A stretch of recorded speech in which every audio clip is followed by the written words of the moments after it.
szellemlátás, halottlátás, ilyenekben nem hiszek én.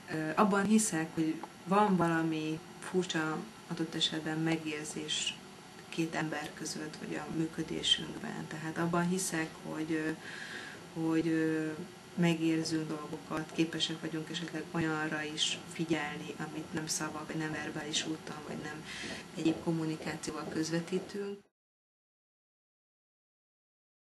Vannak bizonyos szintek, amiket elfogadok, hogy megéreznek emberek, vagy láthatnak, de én nem hiszek ennek a földön túli, vagy hogy is mondjam, a mindennapjainkban, boszorkányságban, vagy mágiában, vagy sámánizmusban, de nagyon kíváncsi vagyok rá én is. Voltak már olyan élethelyzeteim, amikor nagyon közel álló emberek, vagy ha valaki olyan kapcsolatba kerültem, akkor működött egy közös gondolkodás, egy közös egymásra hangolódás, vagy valakire nagyon koncentráltam, vagy valami miatt szóba került, és aztán behívódott, vagy bejött az életembe, és akkor ezt lehet úgy is magyarázni, hogy véletlen, lehet úgy is magyarázni, hogy valami földön túli csoda történt, vagy pedig gondolat, átvitel, vagy bármi egyéb. Azért én visszafogotta vagyok ennél, azt mondom, hogy kíváncsi vagyok, mindig nagyon érdekelt, figyelem, de van bennem egy fenntartás ezzel kapcsolatban.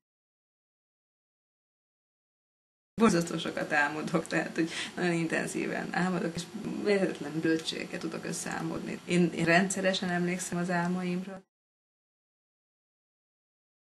Nem feltétlen, mert azt gondolom, hogy jobb ez a tudatlanság. Ez a naív bizalom és tudatlanság és jövőbe vetett hit szerintem nekem ez sokkal kényelmesebb. Én szeretem elhinni, hogy majd jó dolog lesz a vége.